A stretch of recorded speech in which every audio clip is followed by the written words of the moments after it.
ولو ادرک المرسل الصید حیا وجب علیہ ان یزکیہ. یہ جو ہم کہتے ہیں کہ کتے کی منہ کا شکار حلال ہے بغیر ذبح کی، یہ تب کہ صیاد قادر علی الذبح نہ ہو. اگر کتے نے ان کو زخمی کیا اور صیاد نے اس کو زندہ پکڑ لیا تو اگر ذبح کیا تو حلال ہے، اور اگر بغیر ذبح کیا تو پھر حرام ہے. اور وجہ یہ کہ ذبح اختیاری شرط ہے، تو جب پہنچنے سے پہلے وہ مر چکا تھا تو وہ ذبح اضطراری کافی ہے، اور جب یہ پہنچا اور ابھی وہ زندہ ہے تو اب ذبح اختیاری ضروری ہے. وَإِنْ أَدْرَكَ الْمُرْسِلُ الصَّيْدَ، اگر اٹھا لیتا ہے صیاد شکار کو زندہ، واجب ہے اس پر ان یزکی کہ اس کو ذبح کرے. اور ان ترک تزکیتہ، اگر اس کا تزکیہ چھوڑے حتیٰ کہ وہ مرے، لم یکل، اور یہی حکم ہے باز کا، اور یہی حکم ہے تیر کا. باز اور تیر جس کو زخمی کر کے مار دے تو وہ تو حلال ہے، اور اگر وہ زندہ ہو مالک کو اٹھا لے تو پھر ذبح ہونا شرط ہے. لأنه قدر على الاصل، کیونکہ اس صورت میں یہ قادر ہوا اصل پر جو ذبح اختیاری ہے، قبل حصول حلت کے بالبدل جو ذبح اضطراری ہے، کیونکہ مقصود اباحت کھانا ہے گوشت کا. ولم یثبت، اور یہ کھانا ثابت نہیں ہے قبل موته، فبطل حکم البدل، باطل ہوا حکم ذبح اضطراری کا. مصنف نے کیا کہا کہ اگر صیاد شکار کو زندہ پالے تو بغیر ذبح کے کر سکتے ہیں یا ذبح شرط ہے؟ لیکن ذبح شرط تب ہے کہ زندہ بھی ہو اور طویل زندگی ہو، یہ ذبح کرنے پر قادر ہو. اگر وہ زندہ ہو لیکن اس میں زندگی اتنی ہے جیسے مذبوح جانور میں زندگی ہے، بس ہاتھ پاؤں مار رہا تھا جان نکل رہی تھی، ایسی صورت میں اگر ذبح نہ بھی کرے تو وہ کیا ہے؟ حلال ہے. وہذا بغیر ذبح کی جو حرام ہے اس وقت ہے اذا تمکن من ذبح، جب اس کے ذبح پر قادر ہو.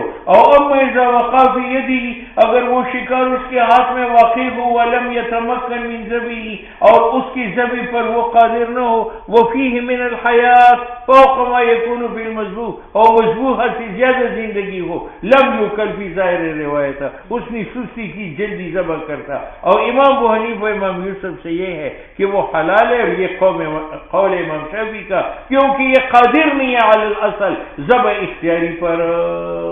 ٹھیک ہے، تو یہ ایسا ہے کہ انسان کنویں میں پانی دیکھتا ہے لیکن نکالنے پر قادر نہیں ہے، نہ اترنے پر قادر ہے، تو پانی دیکھتا ہے لیکن بدل کا حکم جائز ہے کہ تیمم کرے. یہاں بھی زندگی ہے تو ذبح اختیاری اصل ہے اور اضطراری بدل ہے، لیکن ذبح اختیاری کا وقت ہی نہیں ملا، جب نہ ملا تو اضطراری کا بھی ہے. فصور کما ذرا الماء، انسان پانی دیکھتا ہے، ولم یقدر علی الاستعمال، لیکن استعمال کی قدرت نہیں رکھتا. لیکن ظاہر اور روایت کیا ہے کہ اگر زندگی فوق و مضبوط ہے اور مر جائے تو پھر حلال نہیں ہے. وہ یہ ہے کہ انہو قدر اعتبارا، یہ حکمن ذبح اختیاری پر قادر ہے کیونکہ ثابت ہوا اس کا قبضہ علی المذبح، مذبوح کے اوپر، اور یہ قدرت علی المذبوح، یہ قائم مقام قدرت علی الذبح کے ہے. اذ لا يمكن اعتبارہ، ممکن نہیں ہے اعتبار قدرت کا، لأنه لا بد له من مدت، قدرت علی الذبح کے لیے وقت چاہیے، اور وقت اور وقت میں فرق ہے. جو آدمی ماہر ہے وہ 1 سیکنڈ میں ذبح کرتا ہے، جو ماہر نہیں ہے وہ 1 گھنٹے میں بھی نہیں کر سکتا. والناس يتفاوتون فيها على حسب تفاوتهم، جیسے لوگوں میں تفاوت ہے فی القیاست، نہ تجربہ کاری میں، والہدایت، اور تجربہ کاری میں، فی امر الذبح. فأدیر الحکم، تو حلت کا حکم مزہ کرنا پڑے. مزہ کرنا کا معنی کیا کہ اگر حیات میں قدر مذبوح ہے اور مر جائے تو حلال ہے، اور قدر مذبوح سے زیادہ ہے اور مر جائے تو حرام ہے. ہاں اگر اس میں اتنی زندگی تھی جتنی مذبوح میں ہے تو ذبح کے بغیر بھی وہ کیا ہے؟ حلال ہے. بخلاف ما اذا بقی فی، کی شکار میں باقی ہو حیات سے، مثل ما یبقى فی المذبوح لانه میت حکمان. الا ترى انه لوقع فی الماء، دیکھو مذبوح جانور ابھی زندہ ہے پانی میں ڈوب جائے تو اگر یہ موت ذبح کی وجہ سے تو حلال ہے، اگر پانی کی وجہ سے ہے تو حرام ہے، لیکن فقہا کہتے ہیں وہ حلال ہے کیونکہ مذبوح کی حیات ممکن نہیں ہے، تو ہم کہیں گے یہ موت ذبح کی وجہ سے ہے۔ یہاں بھی یہ ہے اللہ تعالیٰ انہو وہ شکار جس میں مذبوح کی مقدار زندگی ہو، اگر وہ پانی میں ڈوب جائے وہ ہوا بہذا الحالت اور اس کی زندگی بقدر مذبوح ہو تو وہ حرام نہیں ہے۔ کما اذا وقع وهو میت، جیسے پانی میں گر جائے مرا ہوا، والمیت لیس بمذبح، اور جب وہ بقدر مذبوح فی حکم المیت ہے تو میت مذبح نہیں ہے۔ ٹھیک ہے، بعض علماء نے ایک اور تفصیل کی،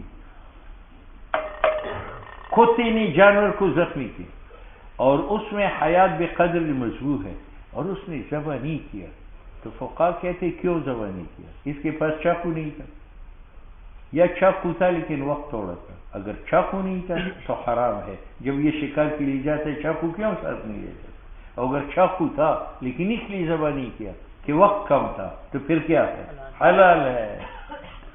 وہ تفصیل یہ ہے کہ علم یتمکن، اگر یہ ذبح پر قادر نہیں ہے لفقد الآلہ کیونکہ چاقو نہیں ہے، نو لم یوکل، او علم یتمکن لضیق الوقت، اور اگر وقت کی تنگی کی وجہ سے ہے تو ہمارے نزدیک نہیں کہا جائے گا، امام شافعی کے نزدیک کہا جائے گا۔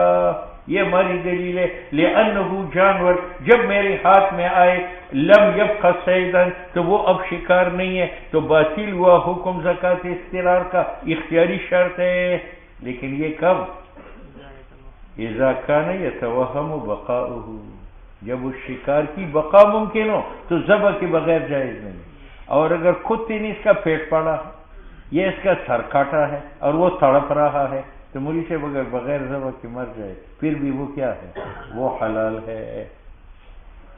وَأَمَّا إِذَا شَقَّ بَطْنَهُ، اگر کتے نے اس کا پیٹ پاڑا، وَأَخْرَجَ مَا فِيهِ، اور پیٹ کے اندر سامان باہر نکالا، ثُمَّ وَقَعَ فِي يَدِهِ نُحَلَّ لِأَنَّمَا بَقِيَ، کیونکہ یہ جو زندگی ہے اضطراب المذبوح، یہ وہ مذبوح کے ہاتھ پاؤں کے مارنے کے مترادف ہے، فَلَا يُعْتَبَرُ، اس زندگی کے اعتبار نہیں ہے۔ كَمَا إِذَا وَقَعَتْ شَاةٌ فِي ماں بعد ما ذبحت، یہ ایسا ہے کہ زندہ بکرا ذبح ہونے کے بعد پانی میں ڈوب جائے تو وہ حلال ہے، اس کی موت ذبح کی طرف ہے، پانی کی طرف منسوب نہیں ہے۔ اور بعض نے کہا کہ یہ صاحبین کا قول ہے، اور امام صاحب کے نزدیک لا یوکل، کیونکہ اس کے ہاتھ میں وہ زندہ ہے، فلا یحل الا بزکاۃ الاختیار ردا الی المتردیہ، وہ قیاس کرتے ہیں متردیہ پر۔ متردیہ وہ گائے ہے جو پہاڑ کی چوٹی سے گرتے گرتے گرتے زمین میں آ جائے اور اس میں حیات بمقدار مذبوح ہو اور مر جائے تو وہ مردار ہے۔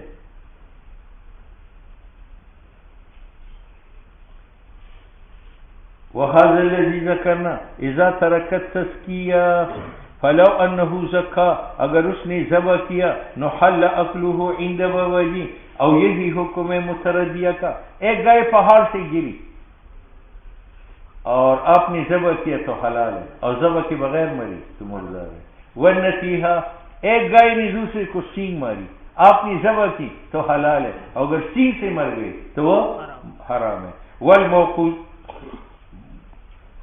ایک گائے کو آپ نے پتھر مارا اور وہ گر گئی، اگر آپ ذبح کرے تو وہ حلال ہے، ذبح کے بغیر مرے حرام۔ اولذی بقر ذئب بطنہ، ایک گائے کے پیٹ کو بیڑیا نے پھاڑ دیا، اگر آپ ذبح کرے تو حلال ہے، اور اگر ذبح نہ کرے مردار ہے۔ بقرہ پھاڑ دیتا ہے بیڑیا اس کے پیٹ کو، اور اس میں حیات خفیف ہو یا بین ہو، اسی پر فتویٰ ہے۔ اللہ نے فرمایا الا ما زکیتم، متردیہ ہو، نتیحہ ہو، موقوذہ ہو، یہ حرام ہے، الا ما زکیتم۔ وعند ابی یوسف اذا کان بحال، اگر وہ شکار زخمی ایسا تھا لا یعیش مثلہ، کہ اس جیسا زندہ نہیں رہ سکتا، نو لا یحل لانہ لم یکن موتہ بالذبح، اس کی موت ذبح سے نہیں ہے۔ یعنی ایک گائے اوپر سے گری اور اس کا سر پھٹ گیا تو ایسے گائے زندہ نہیں رہ سکتی. اگر آپ ذبح بھی کر رہے تھے امام یوسف کہتے ہیں یہ مردار ہے، کیونکہ یہ موت ذبح کی طرف منسوب نہیں ہے، وہ کس کی طرف منسوب ہے؟ گرنے کی طرف. وقال محمد ان کان یعیش، اگر وہ گائے ایسی تھی کہ اس جیسی گائے زندہ رہتی تھی، فوق ما یعیش المذبوح سے زیادہ، تو ذبح سے حلال ہے. والا فلا، کیونکہ معتبر نہیں ہے حیات بمقدار مذبوح کے. ولو ادرکه ولم یاخذه فان کان فی وقت لو اخذه امکنه ذبحه لم یکن. اس کتے نے اس ہرن کو مارا، مالک نے اس کو زندہ پایا اور اتنا وقت بھی ملا، اگر وہ ذبح کرنا چاہتا کر سکتا، اس نے نہیں کیا اور وہ مری تو یہ مردار ہے. ولو ادرکہ، اگر مالک شکار کو زخمی حالت میں پائے، ولم یاخذ، اٹھائے نہ، فإن كان فی وقت، اگر ایسے وقت میں پایا تھا، اگر وہ پکڑتا تو ممکن تھا اس کے لیے ذبح، تو اگر مر جائے نو لم یوکل لأنه صار فی حکم المقدور علیہ، اس پر قدرت ذبح اختیاری کا آیا اور اس نے ذبح نہیں کیا. وإن كان لا يمكنه ذبحه أكل، اگر اس نے ایسے حال میں پایا کہ اس کے لیے ذبح ممکن نہیں تھا، تھوڑی سی جان باقی تھی، پھر وہ کھائے گا اگر وہ مر جائے. لأن اليد لم تثبت به، کیونکہ قبضہ اس پر آیا نہیں ہے. والتمكن من الذبح لم يوجد، اور اس کی قدرت ذبح پر موجود نہیں. وَإِنْ أَدْرَكَهُ، اور اگر زندہ پائے جانور کو، فَزَكَّاهُ، اور ذبح کرے، حَلَالَهُ، وہ حلال ہے. بات سمجھ میں؟ کیوں؟ وجہ ہے کہ یہ حیات یا مستمر ہوگی یا غیر مستمر. اگر مستمر ہے تو جس میں مستمر حیات ہے وہ ذبح سے حلال ہے، تو یہ بھی حلال ہوا. اور اگر غیر مستمر ہے تو غیر مستمر میں ذبح اختیاری فرض نہیں ہے، اگر ہو جائے تو صحیح ہے. لأنه إن كانت، کیونکہ وہ جانور اگر اس میں حیات مستمرہ ہو تو ذبح واقع ہو گئی اپنی جگہ بالاجماع، اور اگر اس میں حیات مستمرہ نہ ہو تو امام صاحب کے نزدیک پھر بھی اس کا زکوٰۃ ذبح علامہ کرنا وقت وجدہ، اور صاحبین کے نزدیک محتاج الی ذبح نہیں ہے، یعنی ذبح ضروری نہیں ہے، اگر ہو جائے تو جائز ہے. وإذا أرسل كلب ولا صيد وأخذ غيره حالا، میں نے یہ کتا چھوڑا اس بھینس پر، اس نے اس کی بجا جو ہے یہ ہرن پکڑ لیا اور مار لیا، تو یہ حلال ہے. کیوں؟ اس لیے کہ یہ ذبح اضطراری ہے، اور ذبح اضطراری میں بسم اللہ اللہ اکبر مجبور پر ہے یا اعلیٰ پر ہے؟ اور اعلیٰ تو وہی ہے، جب وہی ہے تو اگر اس نے دوسرا پکڑ لیا تو جائز ہے. وَإِذَا أَرْسَلَ كَلْبُ وَلَا صَيْدٍ، میں نے شکار چھوڑا ایک شکار کے پیچھے، وَأَخَذَ غَيْرَهُ، اس نے دوسرا پکڑا و مارا، حَلَّ، امام مالک کہتے حلال نہیں ہے. لِأَنَّهُ أَخَذَ بِغَيْرِ إِرْسَالٍ، اس نے دوسرے کو پکڑا اور اس کے پیچھے مالک نے نہیں چھوڑا، اور ارسال مختص تھا بالمشار الیہ، پہلی شکار کے ساتھ.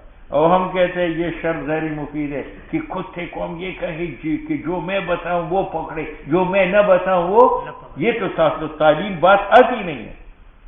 مقصود اس کا حلفیت کا ہے، اذ لا یقدر، مالک قادر نہیں ہے، علی الوفاء به، کہ کتے کو پابند بنا لے اپنے شکار کا. اذ لا یمکنہ تعلیمہ، مالک کے لیے ممکن نہیں ہے کہ وہ تعلیم دے، علی وجہ یاخذ ما عینہ، کہ وہ پکڑے اسی شکار کو جو اس نے معین کیا. فسقط اعتبارہ، تو ساقط ہوا اعتبار اس متعین کا. بات سمجھ میں آ گئی؟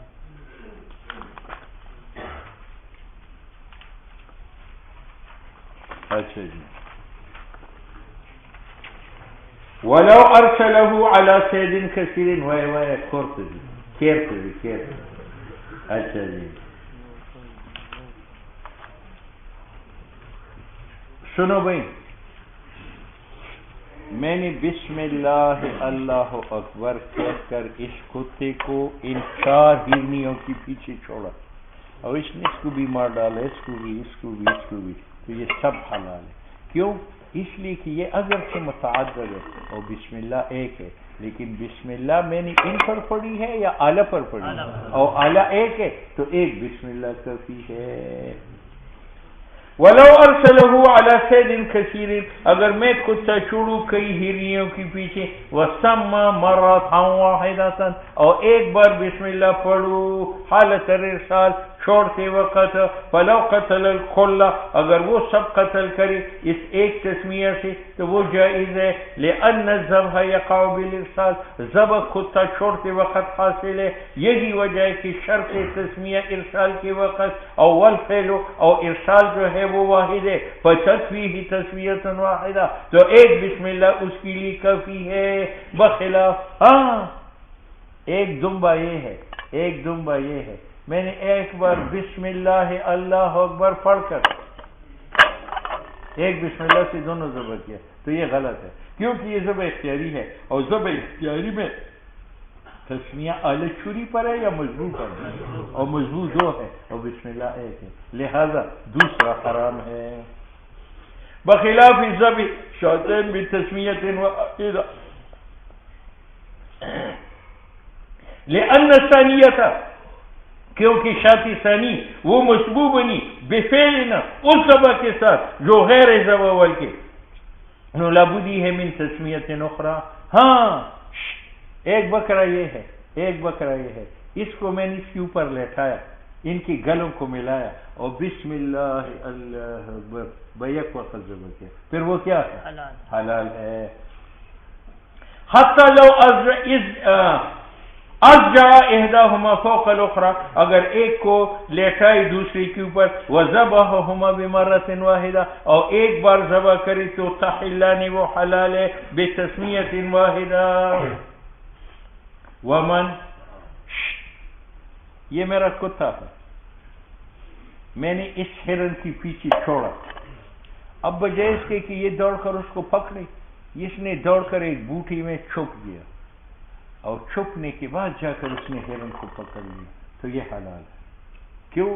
اس لیے کہ یہ چھپ جانا دلیل اس کی جہالت کی نہیں ہے، اس کے علاوہ ہونے کی ہے کہ زیادہ دوڑنے کی کیا ضرورت ہے، یہاں چھپ جاتا ہوں، جب وہ قریب آ جائے تو پکڑ لوں گا، ٹھیک ہے، تو یہ چھپ جانا دلیل جہالت کی نہیں ہے بلکہ دلیل علامہ ہونے کی۔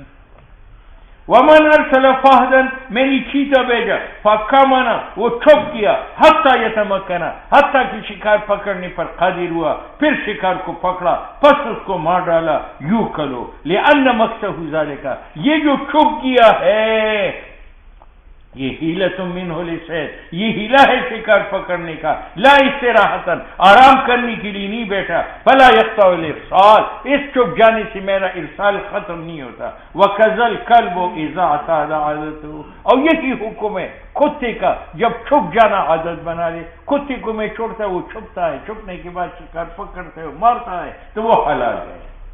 ولو اخذ الكلب صيدا فقتله ثم اخذ آخر فقتله وقد ارسل صاحبه اكل جميعا، میں نے اس کتے کو اس شکار کے پیچھے چھوڑا، اس کو مار ڈالا، اور پھر جا کر اس شکار کو پکڑا اور اس کو مار ڈالا، دونوں کھائے جائیں گے کیونکہ یہ دونوں ارسال کے بعد ہے، اور جہاں ارسال ہو وہاں شکار حلال ہے۔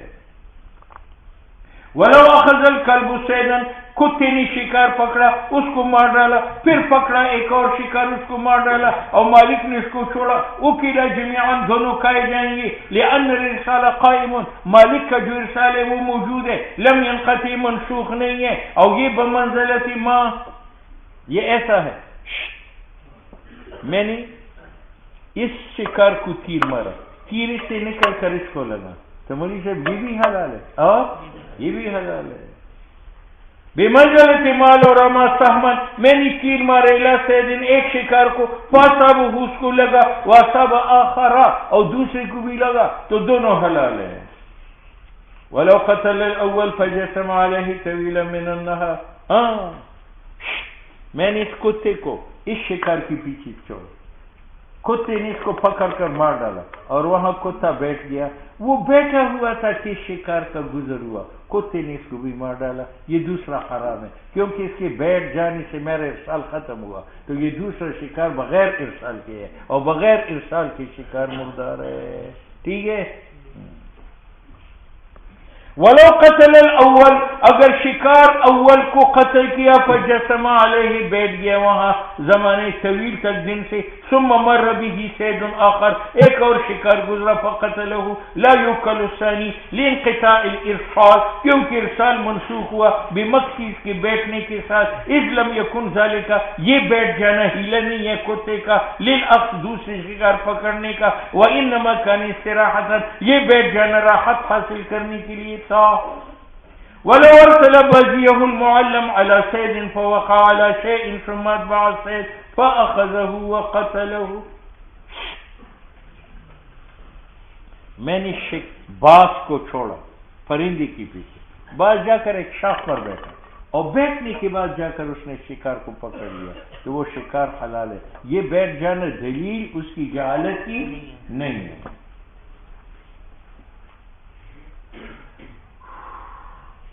ولو ارسل بازیہ المعلم، اگر معلم باز کو بھیجو علی صید فوقع علی شیء، وہ ایک شاخ پر بیٹھتا ہے، ثم اتبع صید، پھر شکار کا پیچھے کرتا ہے، فاخذہ وقتلہ فانہ یوکل، وہذا اذا لم یمکث زمان طویل ہے، لیکن یہ اس وقت کہ وہ شاخ پر اس نے مقصد طویل نہ گزارا ہو استراحت کے لیے، وانما مکث ساعۃ للکمین، اور وہ تھوڑی دیر کے لیے بیٹھا وہ چھپ جانے کے لیے، لما بینا فی الکلب۔ اچھا میں بیٹھا ہوا تھا، جنگل میں ایک باز آیا اور اس نے کبوتر کو مار ڈالا۔ اب اگر یہ معلوم ہو جائے کہ یہ باز گریلی ہے اور مالک نے چھوڑا ہے، پھر تو کبوتر حلال ہے، اور اگر پتہ چلے کہ یہ جنگلی ہے اور جنگلی نے اس کو مارا ہے تو پھر کبوتر حرام ہے۔ تو ہم کبوتر کو حلال سمجھے گے یا کہتے ہیں حرام سمجھو، کیونکہ باز میں اصل وحشت ہے یا الفت ہے؟ وحشت، جب وحشت ہے معلوم ہے یہ جنگلی باز ہے، یہ کسی نے چھوڑا نہیں۔ ولو ان بازیا معلما، اگر ایک معلم باز تھا، فقتلہ، اس نے شکار کو پکڑ لیا، ولا یدرا، معلوم نہیں ہے، ارسلہ انسان ام لا، نو لا یوکل، شک واقع ہوا ارسال میں، اور اباحت ثابت نہیں ہے بغیر ارسال کی، وان خنقہ الکلب ولم یجرہ لم یوکل، کتے نے شکار کو یہاں سے پکڑا اور دبا کر مار دیا، خون نہیں نکالا تو وہ مردار ہے۔ وَإِنْ خَنَقَهُ، اگر گلا دبائے شکار کا کتا، وَلَمْ يَجْرِ، اور زخمی نہ کرے، لم یوکل، کیونکہ جرح شرط ہے ظاہر روایت پر علامہ کرنا، وَهَذَا يَدُلُّ عَلَىٰ، اس سے ایک اور مسئلہ نکل گیا کہ اگر کتا شکار کا پاؤں توڑ دے لیکن باہر زخم نہ ہو، اندر ہڈی ٹوٹ گئی تو بولی صاحب حلال نہیں ہے، وہ حرام ہے، کیونکہ شرط انہار دم کا ہے، اور اس صورت میں خون نکلا۔ اور یہ آپ کو دلال کرتا ہے کہ انہو شکار حلال نہیں ہے بالکسر، اس کا پاؤں ٹوٹ جائے، اور بابجی سے یہ ہے انہو اذا کسر عضوا، جب کتا شکار کا عضو توڑ دے، فقتلہ لا باس باکلہ، کیوں؟ یہاں اگرچہ جراحت ظاہر نہیں ہے لیکن جراحت باطن ہے، اور یہ بمنزلہ جراحت ظاہر کے ہیں، لیکن فتویٰ اول پر ہے کہ ہڈی ٹوٹنے سے حلال نہیں ہے، اور وجہ یہ ہے کہ معتبر وہ جرح ہے ینتظر کہ وہ بن جائے سبب لانہار الدم، خون بہانے کا، ولا يحتج ذلك بالکسر، اور انہار دم عضو ٹوٹنے سے نہیں ہے، فاشبہ التخنیقہ، تو جرح باطن بمنزلہ گلے دبانے کے، اور گلے دبانے سے مر جائے تو مردار ہے، تو اندر زخم ہو وہ بھی۔ وإن شاركه كلب غير معلم أو كلب مجوسی أو كلب، یہ میرا کتا ہے، بسم اللہ پڑھ کر میں نے شکار پر چھوڑا، شکار پر وہاں آوارہ کتا ساتھ مل گیا، یا مجوسی کا کتا ساتھ مل گیا، یا شکاری کتا ملا لیکن مالک نے چھوڑتے وقت عمدن بسم اللہ نہیں پڑھی اور دونوں نے مل کر اس کو مار ڈالا، تو یہ کیا ہے؟ مردار۔ وَإِن شَارَكَهُ، اگر میری کتے کے ساتھ شریک ہو جائے کلب غیر معلم یا کلب مجوسی یا کلب لم یذکر اسم اللہ علیہ، اچھا جی، نو لم یوکل لما روینا فی حدیث عدی رضی اللہ تعالیٰ عنہ۔ دوسرا یہ کہ شکار میں جمع ہو گئی مبیح جو معلم کتا ہے اور محرم جو مجوسی کا کتا ہے، نو فیغلب جہت المحرمات، حرمت کو ترجیح دے دو، نصم و احتیاطان۔ ولو رده